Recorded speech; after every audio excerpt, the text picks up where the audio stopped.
Hello, my name is Imelda Sunita Ababil with number 054. So now I would like to present about my analysis of Sailing of Byzantium by Butler Yeats.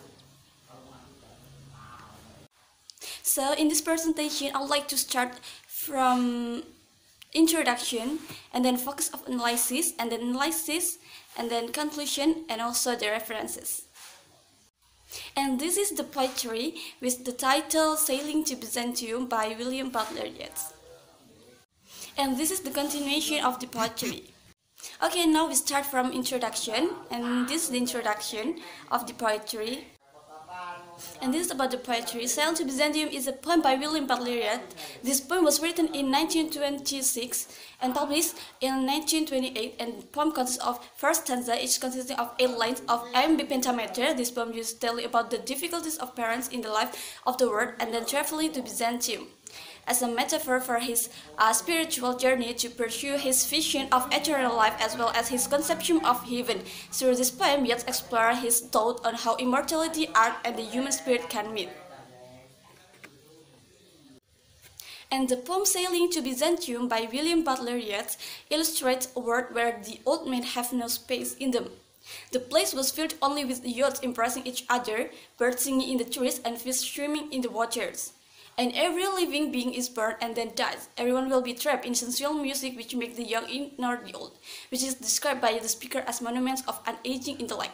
And speakers say that an aged man is considered a paltry thing which only wears a tattered coat on a stick unless his soul can clap and sing. And the only way is to study monuments of its own magnificence. Therefore, the speaker then sailed the ocean and come to the holy city of Byzantium. And then the speaker addressed the sages standing in God's holy fire as in the golden mosaic of the wall and asked them to become the singing master of my soul. He hopes it will consume his heart, which is sick with desire and fastened to a dying animal, and his heart doesn't know, so the speaker wants to collect into the artifice of eternity after that. And then after that, the speaker said that after he was expelled from nature, he would no longer take my body from any natural thing, but instead he would make himself, such a form as Grecian goldsmiths make and made of hammered gold and gold enameling. And then to keep a drowsy emperor awake, are put on a golden tree to sing to Lord and Ladies Byzantium about what has passed, or is passing, or is to come. Then we move to focus of analysis.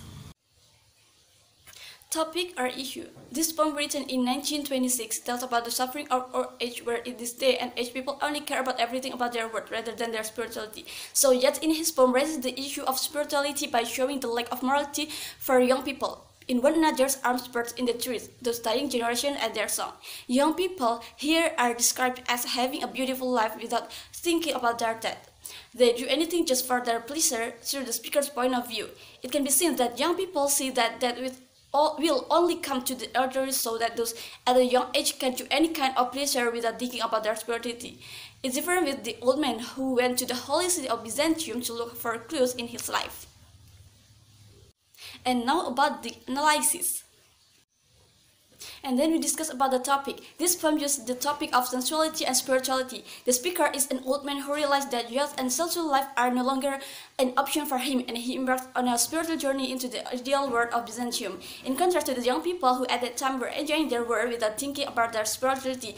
This can be seen in the first stanza of the poem, which discusses the natural or sensual world, while the second stanza explores the world of aging and spirituality. They give up everything in the world and attain something higher than the physical or the sensual, namely spirituality.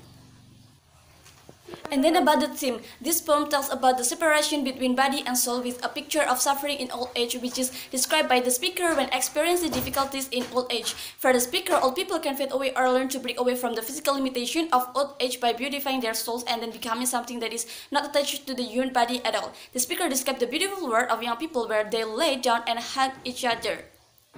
And then the young person of young people embracing coupled with birds chirping, fish swimming that illustrate the fertility of nature.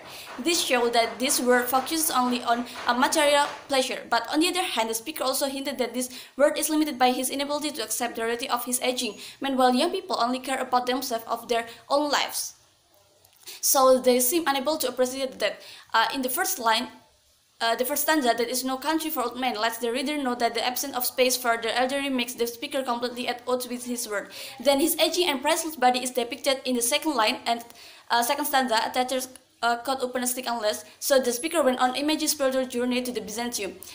That the theme that fits the description in the poem is that is identical with old age, but the destiny of death doesn't always come when old age. This is because no one knows about our destiny. Destiny of death can come to anyone, anytime. We can only prepare ourselves and must be ready to accept our destiny. And then the elements of poetry. First, form. This poem consists of 4 8-line stanzas taking the form of a verse, old verse, and measured in iambic pentameter, which rhymes with A, B, A, B, A, B, C, C, and 2 alternating to a rhyme followed by stanza. And then second, language. The poem is written in symbolic language but remains in a simple form. The song itself is a symbol of a mystical journey to the city of God, which is symbolized by Byzantium. And singing itself is a symbol of the spiritual happiness that a person or the old man feels after being cleansed for their sins.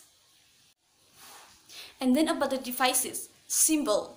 The first symbol is Byzantium, or as it was called, Constantinople, was an ancient Greek city with beautiful architecture and the highest position of Christianity. Historically, Byzantium was a city created in a cult, much like the Christian idea of a chaotic paradise. And then Yeats used the name of the oldest city as a symbol of utopia and excellence, where the city is in stark contrast to the world of sensuality and flesh that Yeats finds in modern life. Sailing to Byzantium is a metaphorical journey in which the speaker rejects Western civilization and travels to the East. However, this Byzantium is just imagination because the city no longer exists. And his flight to this city is because it is considered to represent everything of value that has been lost in the modern era, in his pursuit of material and temporal achievements. And then the second symbol is birds. Yeats used the bird symbol in the bird in the tree as part of living in a world with death and unavoidable limitations.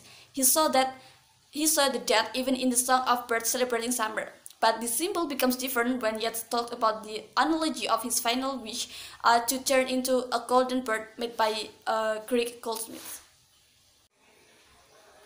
And then the third symbol is music. The symbolism of this music is related to the symbolism of birds, which serve to give the unity of the poem.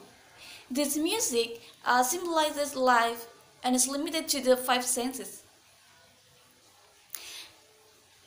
It has no transcendence of intellect. We can see in the second stanza, Yeats mentioned singing school in the context of soul music.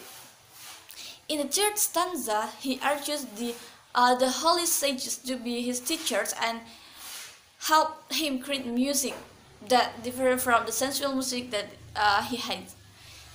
Also, in the third stanza, he imagines a golden bird singing through eternity. And then the first symbol is cheer. The symbol cheer was used by Yeats to represent a spinning life. And the gear represents the system that shapes life, the tug of war between freedom and control that swear together to create the existence. And also the gear is a symbol of a transformative spiritual movement towards immortality, where the speaker in the poem wants to follow the circular motion to get rid of his tattered body and turn it into an artifact of permanent value. And then the last symbol is called mosaic. It used as a conventional symbol of purity and immortality. And the bird in the poem wants to achieve glory through gold, so that the gold symbols itself in this poem are repeated, such as gold mosaic, hammered gold, and then gold enameling. And then the last part is conclusion. Sailing to Byzantium by William Butler Yeats was written in 1926. Like his other works, Butler Yeats employs strong language, which later mirrors that language in his best work. And he used many literary devices to deepen his meaning. He used various symbols to represent the life of an old person who fled to Byzantium because he was not accepted in a world where young people prioritize sensuality over spirituality. And then based on the analysis that the author has done, this poem raises the issue of sensuality and spirituality in the modern world with a theme that fits the death is identical with old age, but the destiny of death does not always come when old age. And then this is the references that I used in analyzing this poem. Okay, I think that's all from me and thank you. Bye bye.